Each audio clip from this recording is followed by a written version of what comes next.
Hey, folks. Just sitting down here and getting ready to give it a roll tonight. And I am now home. I am no longer down in North Carolina. And my wife just set up my whole office, but I've got nothing hung on the walls yet or anything like that. So this is my new office. It's going to look like we're just sitting in a room with a closet door behind me. You know why? Because I'm sitting in a room with a closet door behind me. And so I just got some tea here. Flew back from North Carolina this morning and arrived around noon. And then we ran a bunch of errands, and now I'm here. Let me have some tea first. Hold on. Very good. All right, loosens up tea and honey, you know.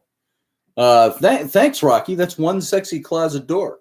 You know, at least it's not folded up and has wrinkles in it or anything like that. So anyway, in the next couple of days, I'll have some pretty cool stuff put up. All right, here we go. Tonight's chapter is a little short.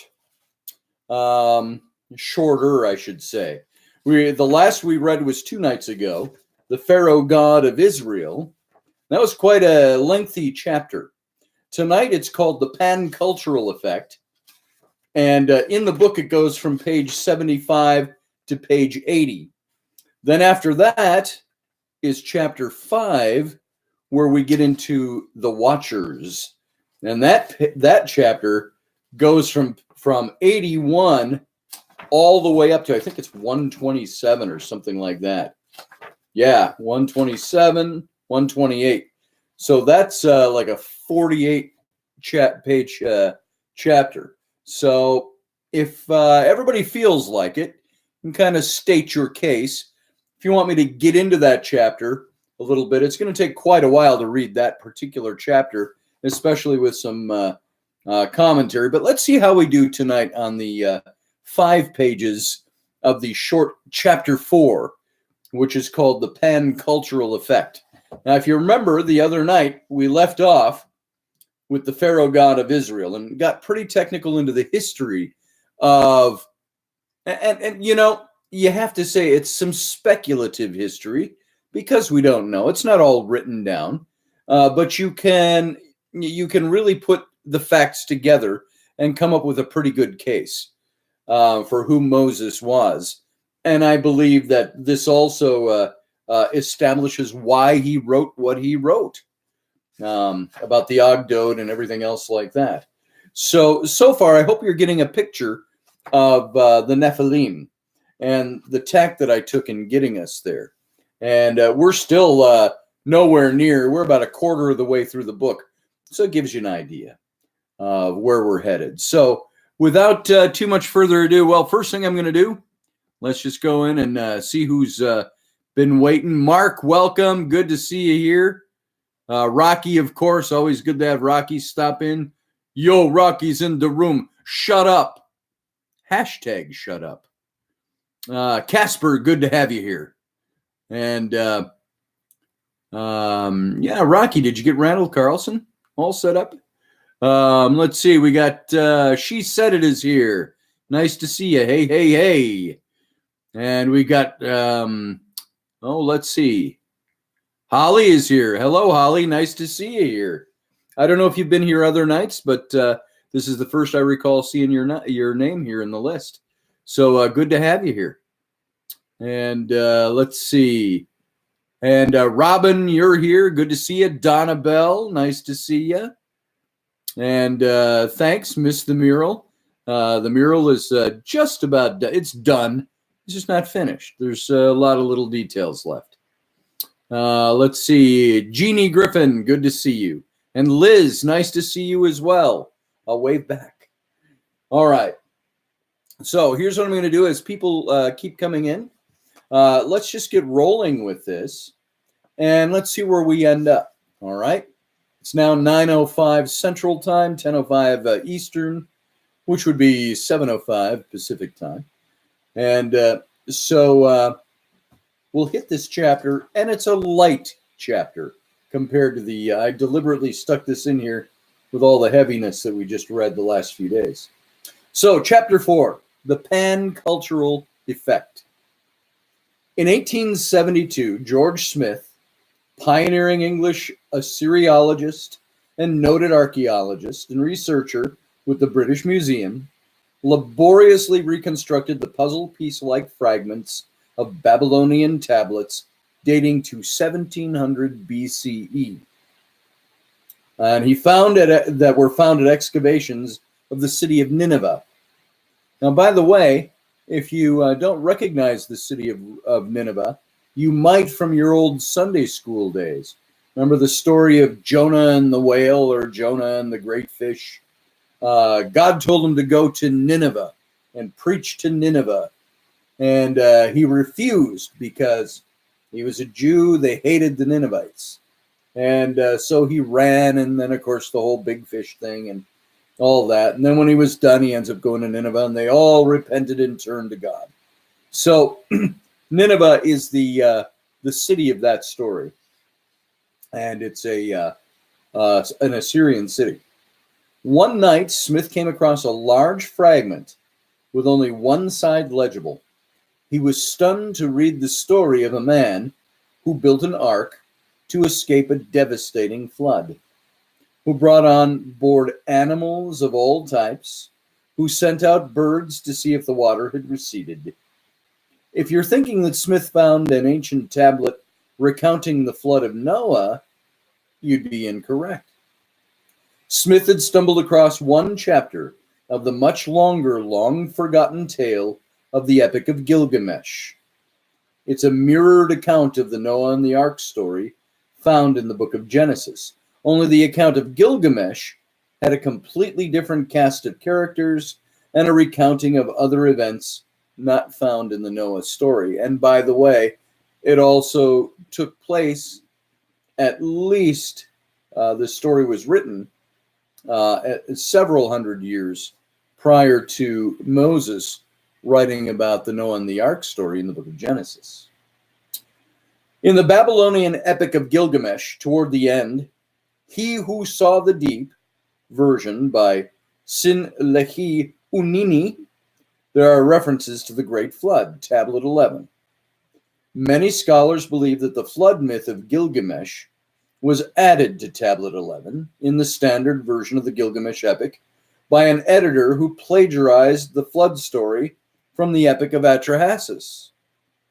A short reference to the flood myth is also mentioned in the much older Sumerian Gilgamesh poems, from which the later Babylonian versions drew much of their inspiration and subject matter. This was a late addition to the Gilgamesh cycle, largely paraphrased or copied verbatim from the Epic of Atrahasis. In this account, the hero Gilgamesh, seeking immortality, searches out Unapatishism. Some of these names, you got to practice them ahead of time. Ut Napishtim. Napishtim. Utnapishtim. That's what we'll settle on. Utnapishtim. Rocky would have this licked by now, but Utnapishtim Indilmun, a kind of paraphrase on Earth. Utnapishtim tells Gilgamesh how Ea, the equivalent of the Sumerian Enki, and from whence we get the base word Yahweh, or Jehovah, that Ea of the Anunnaki warned him of the gods' plan to destroy all life by means of a great flood. Utnap, see, I can't even pronounce it 2 sentences later. Utnapishtim then passes on instructions that he'd been given on how to build an enormous barge-like vessel in which he could save his family, his friends, and his wealth and cattle. After the deluge subsides, the gods and his wife. Now, you can already see there are some similarities to the Noah story. Short of historical and comparative religious and mythological research, there is no scientific methodology that can be applied to a study of the Nephilim and the disastrous deluge that killed a world of living beings as a result. You can't ring up a spirit, angel, demon, or some other form of extraterrestrial being on the telephone, lure it into the laboratory, and coax it to have sex with a human woman for the purposes of observing conception and birth of offspring. There is no means to have the ability to hypothesize, study, and repeat the procedure to gain quantifiable data. You can, however, look to the ancient annals. There is a certain scientific methodology at play when you consider that nearly every culture of the ancient world has its version of these phenomena as mentioned in the books of Genesis and Enoch. Let me repeat that for emphasis. There is a certain scientific methodology at play when you consider that nearly every culture of the ancient world has its version of these phenomena as mentioned in the books of Genesis and Enoch, including the Genesis account of Noah's flood, in which we have the introduction of the sons of God and their mixed blood offspring.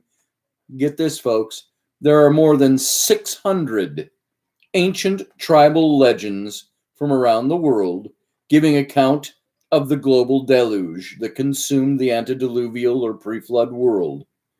And every major civilization of the ancient world has its corresponding mythological gods, demigods, and star children that all seem to have common source points.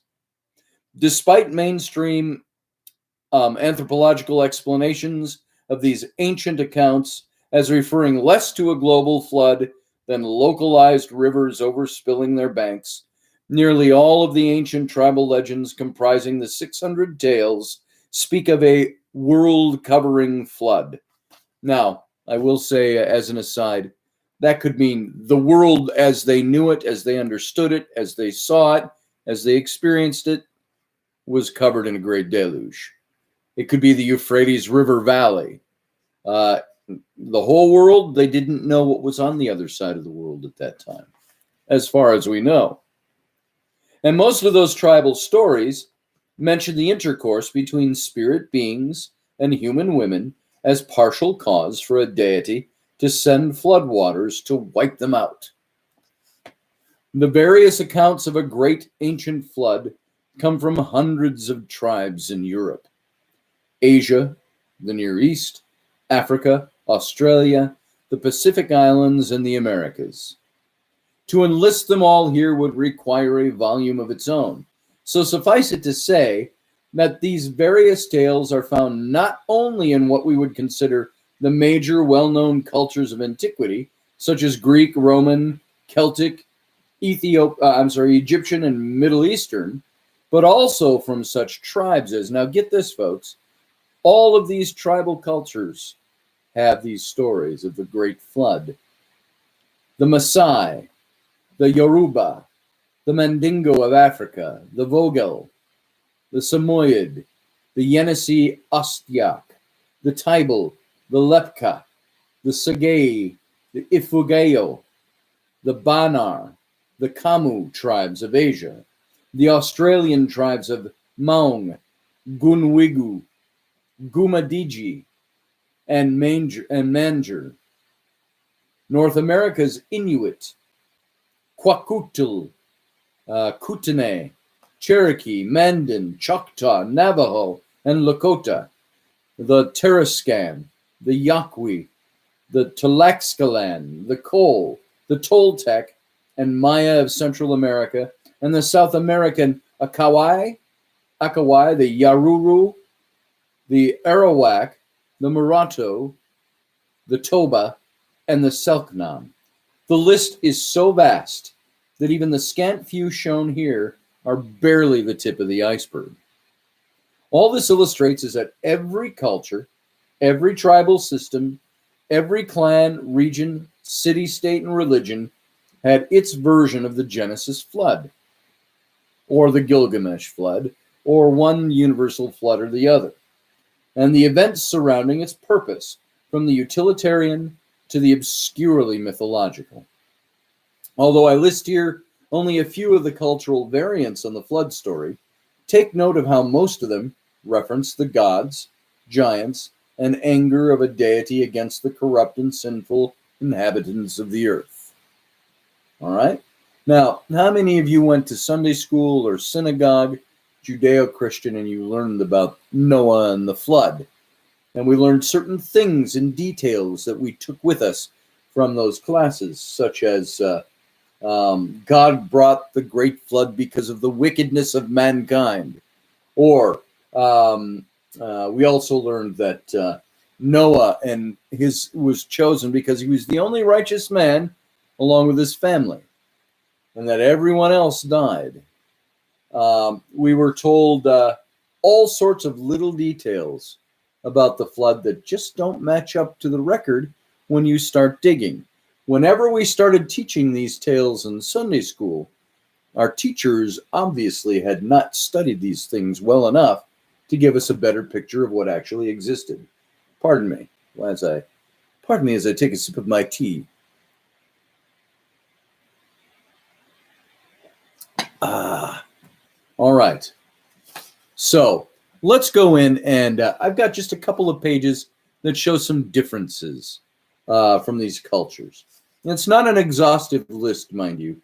Just trying to hit it up from some different aspects, different facets. The Lithuanian. From his heavenly window, the supreme god, Premzimas, saw nothing but corruption, war, and injustice among mankind. He sent two giants, Wandu and Wijas, water and wind, to destroy the earth. After 20 days and nights, little was left. Premzimas looked to see the progress.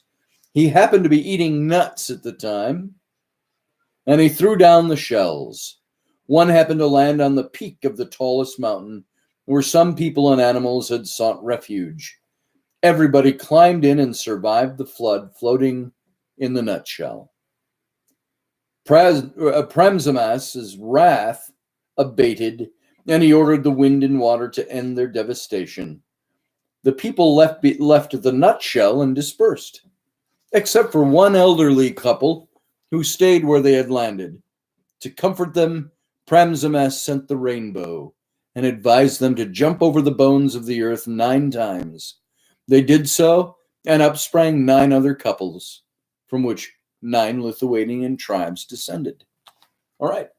Now, there we have the ancient Lithuanian story.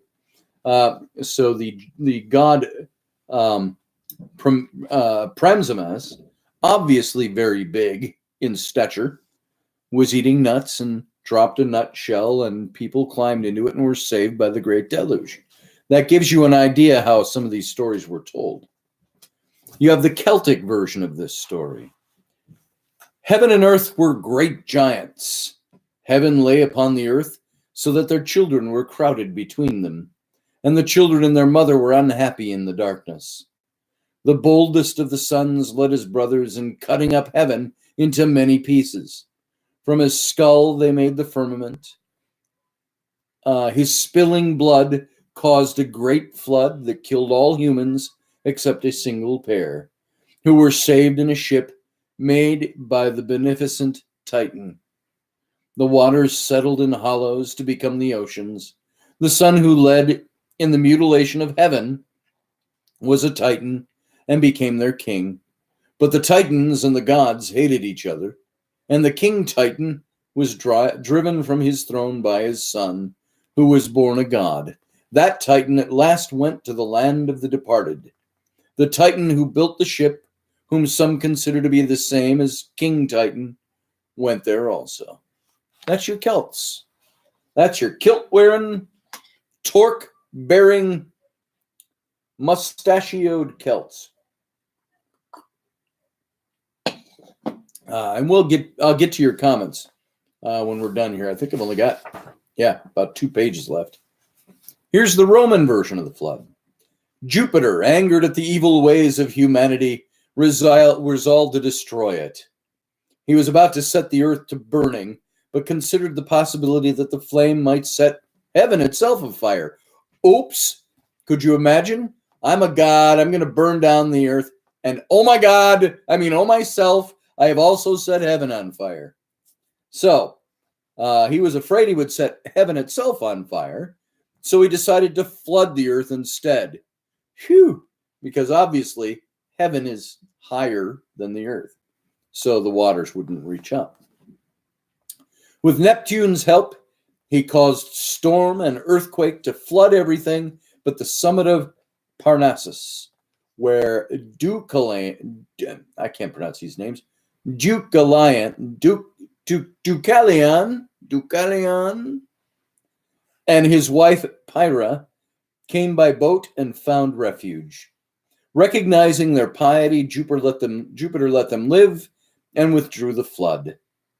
Deucalion and Pyrrha, at the advice of an oracle, repopulated the world by throwing your mother's bones or stones behind them, and each stone became a person. I can think of a better way to repopulate the world, but I suppose throwing stones is easy. All right, that's the Roman flood myth. Let's go to Scandinavian. Odin, Vili, and Ve fought and slew the great ice giant Ymir, and icy water from his wounds drowned most of the Rime giants. The giant Bergelmir escaped with his wife and his children on a boat made from a hollowed tree trunk. From them rose the race of frost ogres.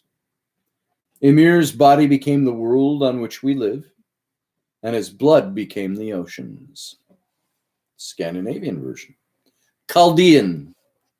According to the accounts attributed to the great Babylonian priest historian Berosus, whose writings about Oannes we will see in chapter 5. That's interesting stuff, by the way. The antediluvians were giants who became impious and depraved, except one among them who reverenced the gods and was wise and prudent. His name was Noah. And he dwelt in Syria with his 3 sons, Sem, Japhet, Chem, and their wives, Tidia, Pandora, Nola, and Nogla. From the stars he foresaw destruction, and he began building an ark. 78 years after he began the building, the oceans, inland seas, and rivers burst forth from beneath, attended by many days of violent rain. The waters overflowed all the mountains, and the human race was drowned except Noah and his family, who survived on his great boat, which came to rest at last on top of the Gendae, or mountain, according to legend. Remnants of the enormous boat still remain, which men take bitumen from to make charms against evil. So, that's the Chaldean version. Have any of you heard, just as an aside, saying that remnants of this enormous boat still remain, and some of their priests and people, the wise men, they'll go up and take bitumen to make charms against evil. You've all heard about the findings, the sightings of Noah's Ark. I think it was even one of the astronauts, one of the Apollo astronauts, saw it, or he climbed the mountain and touched it. I think he the one who wrote the book Noah's Ark. I touched it. So there is a question as to whether the ark really exists up there or not. Of course, you're going to have people who are skeptics of the Bible, those who would very quickly poo-poo this sort of thing. There's no ark up there. So you find a piece of wood frozen on the mountaintop, and all of a sudden we've got the ark. I understand that way of thinking. Of course, there are accounts that I don't know if they've been verified, obviously not verified, but proven, where the Chinese went up there onto Mount Ararat, and a wooden bar petrified, and they even took pieces down with them. They even had films of it. But this was way back. We're talking like in the 20s that this happened. There's been supposedly other expeditions up there. There are satellite shots of the thing. And if you look at the biblical measurements of the ark, It was something like, I think it was like 350 feet long by 40 feet tall by 40 feet wide, something like that. It was this big barge. And get out of your mind the picture of the sleek curved bow and things like that. It was a big barge. It was a big box that floated. So, does this really exist? Did that really happen that way? Are there several stories that mention a great barge? Yes, there are. I think the last I had heard about the Ararat find up in the mountains was that an earthquake or an avalanche had split the thing in two, and it's now on two ledges that are at much different altitudes than the other. So it's interesting stuff. Go look it up. There are some things out there. There's some guy who said he found the ark in some rock formation down on the ground that petrified because it looks like the shape of a boat. I don't think so. I think there's a lot of holes in that one. So at any rate, you see there, the world round, there are stories of an ark, stories of a Noah type character, stories of a great deluge, which all are the preamble to the floods. All of which have as a preamble the destruction of a hybrid race that some god, demigod, somebody wanted to wipe out. Now, back to the book. The list of cross-cultural accounts of the flood and the giants could fill volumes of books. So I merely noted a handful to illustrate the point that nearly every culture has its own version of the flood of the Noah and the elements that brought on the great deluge. Again, the absence of recorded history becomes a near irrelevancy when stacked against the innumerable cultural accounts that all seem to hail back to a singular common event. This is by no means the final word on the matter, but merely a start in sifting through the many mythological evidences that seem to point to a great historic event of some kind. As mentioned, there are many cultural references to giants and visitors from the sky, whom most tales refer to as angels, demons, or spirit beings. These spirits who are described are found in nearly every account of the ancient deluge, and are found in innumerable ancient accounts such as the Ane, or the Dene, the Navajo, the Nunhayunuki. Let me do that again because you'll recognize their English version of their name.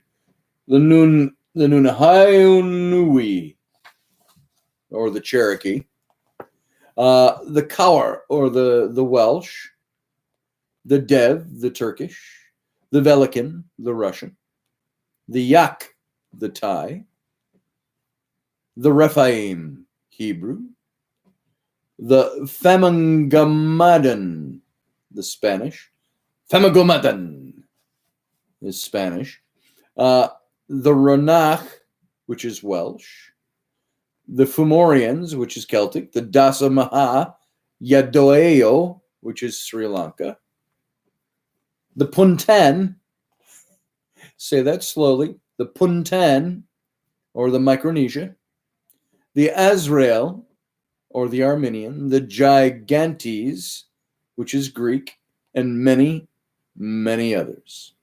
Those are all the mentions of these giant beings from these different cultures, what they were called. The notion that the accounts of the Nephilim reached every culture of the world is not as far-fetched as we might think. Though the story of the descent of the Watchers to the top of Mount Hermon is the Hebrew version. Other cultural mythologies have their own variations on the tale, whether borrowed and incorporated into their own mythologies and legends, or experienced firsthand by their own ancient inhabitants.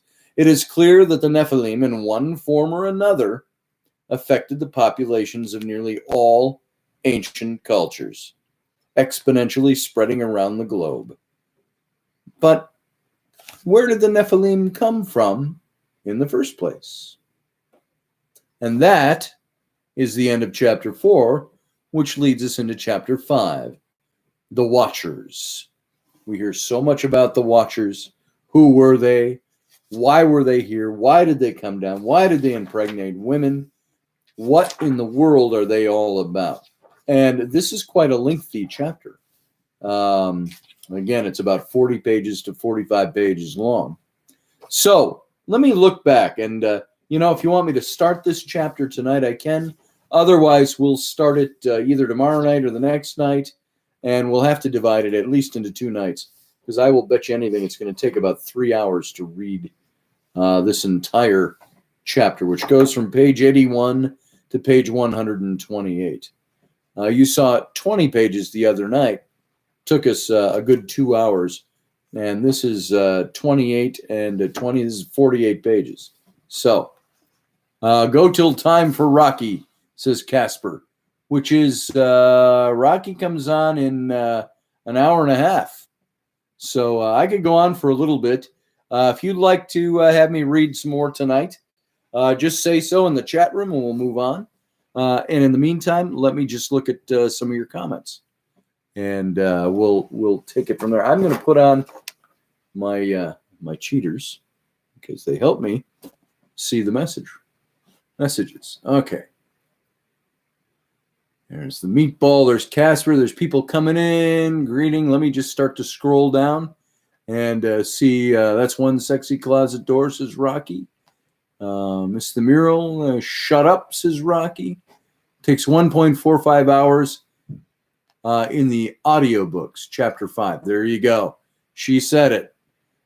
Takes an hour and 45 minutes, just straight reading with no commentary on the audiobook for the next chapter. Gives you an idea.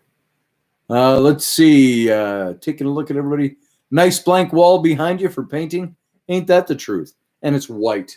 I don't like it. It's a townhome. We're renting this townhome right now. And we're not allowed to paint. So I got to live with white walls. So I'm going to hang some of my swords and things like that up on the walls. All right. So let's see. Please read to us, Liz says. Can you believe Scotty has a zipper? I have lots of zippers. I think you probably mean this. Yeah. Yes, I do. Let's see. The Gilgamesh Flood. Love Gilgamesh. Brings back college days. Rocky. David Mosher. Shh, Dad's reading to the kids. I hear my kids running around up there. So it's good to be home, by the way, after a little over 3 weeks away. Let's see. The world where they lived was flooded. Procession of the Equinox. So says David Mosher. I had 2 versions of Gilgamesh. My professor in med school hadn't heard of him, so I gave him both versions. That's awfully nice of you. That was Jeannie Griffin. The Inuit now say the sun doesn't rise where it used to. Yeah, I think our poles are shifting.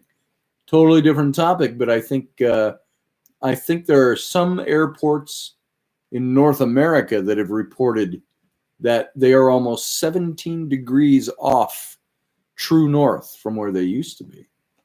How about that? All right. I have a small child making it into the room. Come here, small child. I think Mom told you not to come in here, but since you're here, come up here. This is my small goth child going to bed. This is my 4-year-old, Ellery. Say hi, Ellery. Or just stare. She put on makeup today and said, Mom took some of it off, said it was too much, and she said, no, not enough. So there you go. Say goodnight. You got to go back upstairs. Good night, baby. Because I'm doing radio live right now. So good night. See ya. Haha, I don't have to go to bed yet. Good night. All right. There we go, folks. All right, let's move along. Scintillating live book reading. Let's see. Did the universal flood all happen at the same time for those stories? Pretty much. In the stories, they have differing lengths of time. that those things happen, but yes, they all pretty much happen the same length of time. I'm sorry, all at one time. Let's see. Casper says, I've been watching where the sun rises and sets for at least 15 years here in the south of the USA, and I can't detect any deviation. I don't know. That might be because you're getting a shift. I don't know the science behind it. I do know they're saying the poles are shifting a bit. Maybe in the south of the United States, you're closer to the equator, so you might not be seeing as much of that shift. I don't know. Or it's all a bunch of conspiratorial hooey. Let's see. The Inuit observations are probably thousands of years old, if not millions. The throwing of stones, yes, to make children. How about that? Wasn't going to be the moon done in a studio. Wasn't going to the moon done in a studio, asked Jeannie Griffin. Jeannie, I have a problem with that one in general. I don't believe the moon landing was faked. I believe we sent guys to the moon. I believe we have the technology to do that. Probably even more so now than we used to. Flying to the moon, it's like taking the space shuttle up, only going a little bit further, and then landing somewhere. It's like landing an aircraft. It's going quite a long distance. I don't see why the faking the moon landing was even an issue. Who came up with that theory and why? They say something about the flags and the direction they were. You know what? There's no wind on the moon. They spread a flag out; it's going to stay that way. The gravity's lighter. So I'm not even going to get into the details. But I would pretty much bet my left nut that the moon landing took place as we thought it did and as we saw it in 1969. And we went back several times. So I think they're planning to go back again for something, a manned mission. So anyway, I don't think it's a fake. Let's see. Listening in, have little ones running around, says 333D3D worldwide 333. That's quite a moniker you have there, by the way. And yes, my little ones are running around upstairs. Let's see, it was a big log of wood and pitch full of whatever. Pretty much, Jeannie. It was a whole bunch of wood and hammered together. And smeared with pitch so it wouldn't leak. I'll bet you it still leaked places, though. As much as the movie Noah with Russell Crowe got panned, I thought it was a rather interesting movie. It had a couple of parts I didn't buy. But you wonder what it must have been like for a guy to see all his friends and neighbors die. Was it that cold and calculated? Was he partying because, hey, we're on the ark and you're not, so here's my buttocks? Is that what happened? I doubt it. I think there was probably some hard times. Let's see. Rocky says, Little Princess, shut up.